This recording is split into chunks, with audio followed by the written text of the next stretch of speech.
রাজনীতির খেল বোঝা খুব মুশকিল। এনসিপি যখন থেকে যাত্রা শুরু করেছে তখন থেকে বিএনপি বলছে এটা একটা কিংস পার্টি, এবং তারপর আস্তে আস্তে বলছে যে কাউকে আপনারা নিজেদের মতো করে তৈরি করার জন্য সময় নিচ্ছেন, এই জন্য নির্বাচন পেছানো হচ্ছে। মানে বলা হচ্ছে যে এনসিপি তাকে গুছিয়ে আনার জন্য যে সময়টা দরকার সেই সময়টা নির্বাচন পেছানো হচ্ছে।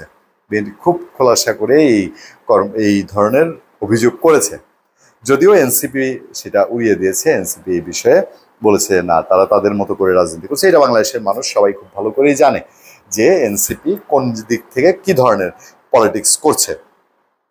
এনসিপি হঠাৎ করে একটা কর্মসূচি দিয়েছে, এবং তারা বাংলাদেশের বর্তমান যে নির্বাচন কমিশন, এই নির্বাচন কমিশন এই সরকারের সময়েই নতুন নির্বাচন কমিশন দায়িত্ব নিয়েছে।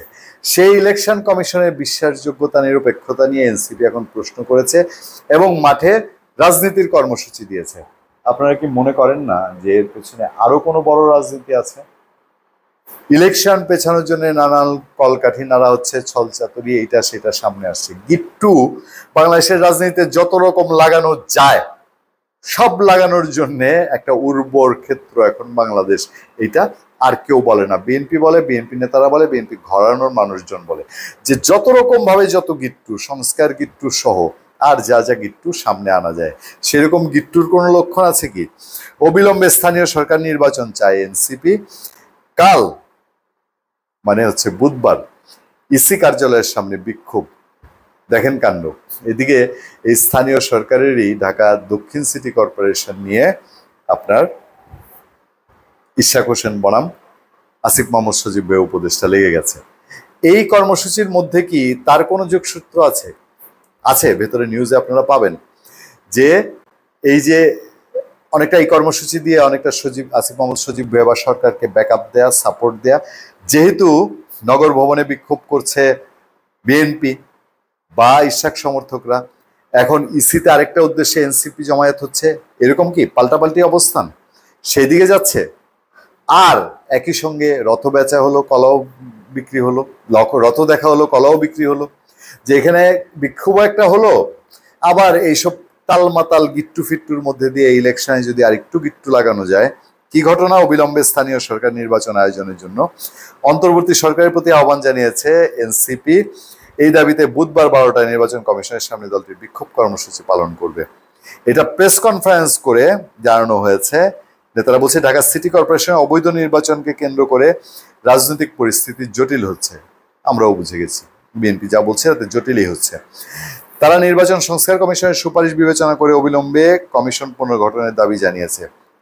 দেখেন, নির্বাচন সংস্কার কমিশনের সুপারিশ বিবেচনা করে অবিলম্বে কমিশন পুনর্গঠনের দাবি জানাচ্ছে। সংবাদ সম্মেলনে লিখিত বক্তব্য পাঠ করেছেন এনসিপির সদস্য সচিব আক্তার হোসেন। তিনি বলেন, আমরা অত্যন্ত উদ্বেগের সঙ্গে লক্ষ্য করছি যে 2020 সালে ঢাকা সিটি কর্পোরেশনের অবৈধ নির্বাচনকে কেন্দ্র করে বর্তমানে জটিল রাজনৈতিক পরিস্থিতি তৈরি হয়েছে। উদ্ভূত পরিস্থিতির জন্য নির্বাচন কমিশনের পক্ষপাতদুষ্ট ভূমিকাই দায়ী বলে আমরা মনে করি। আরো ডিপে গেলে ইশাক হোসেন বনাম শেখ ফজলে নূর তাপস গং মামলার বিবাদী হওয়া সত্ত্বেও নির্বাচন কমিশন নজিরবিহীনভাবে মামলায় প্রতিদ্বন্দ্বিতা করেনি, ফলে একতরফা রায় হয়েছে। এমনকি রায়ের পর তারা উচ্চ আদালতে প্রতিকার প্রার্থনা না করে মামলার বাদীকে বিশেষ সুবিধা দিয়েছে বলে প্রতিমান হয়েছে। মানে এই ইলেকশন কমিশন বিএনপির, এই ইলেকশন কমিশন বিএনপিকে সাইড দিচ্ছে, এরকম অভিযোগ কিনা এনসিপির।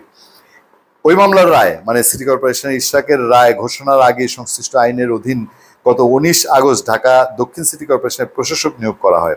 ফলে পুরো মামলাটি অকার্যকর হয়ে গেছে। রায় ঘোষণার পর গেজেট প্রকাশের বিষয়ে নির্বাচন কমিশন আইন মন্ত্রণালয়ের মতামত চাইলেও মতামত দেওয়ার আগেই তড়িঘড়ি করে রাতের আধারে গেজেট প্রকাশ করা হয়। এই বিষয়ে নির্বাচন কমিশনের সার্বিক ভূমিকা স্পষ্টতই পক্ষপাতমূলক। ইশরাককে কোনোভাবে মেয়র হইতে দেওয়া যাবে না। আমার এই প্যারার সারমর্ম এটাই মনে হয়েছে, আপনাদের আর যাই মনে করা হোক। আক্তার আরো বলছেন, বর্তমান নির্বাচন কমিশন অবৈধ ও ফেসিবাদী আওয়ামী লীগ সরকার প্রণীত প্রধান নির্বাচন কমিশনার ও অন্যান্য নির্বাচন কমিশনার নিয়োগ আইন 2022 অনুযায়ী গঠিত, যা সে সময় ফেসিবাদ বিরোধী সব রাজনৈতিক দলও পক্ষ প্রত্যাখ্যান করেছিল। তা এতদিনে মনে হয়েছে। এটা যখন গঠন হচ্ছে তখন তো তাদের আওয়াজ দেখি না, নাকি তখন দল গঠন হয় নাই বলে? এখন দল গুছিয়ে আসছে তাই। আর বিস্তারিত যাব না। ওই যে বললাম যে গিট্টু যত রকম লাগানো যায়, সেই গিট্টুর পথেই কি বাংলাদেশ? ধন্যবাদ সবাইকে, ভালো থাকবেন, সুস্থ থাকবেন, সত্য করুণা এবং সহনশীলতার সাথে আপনার সাথে আমি আতিক রহমান পূর্ণিয়া।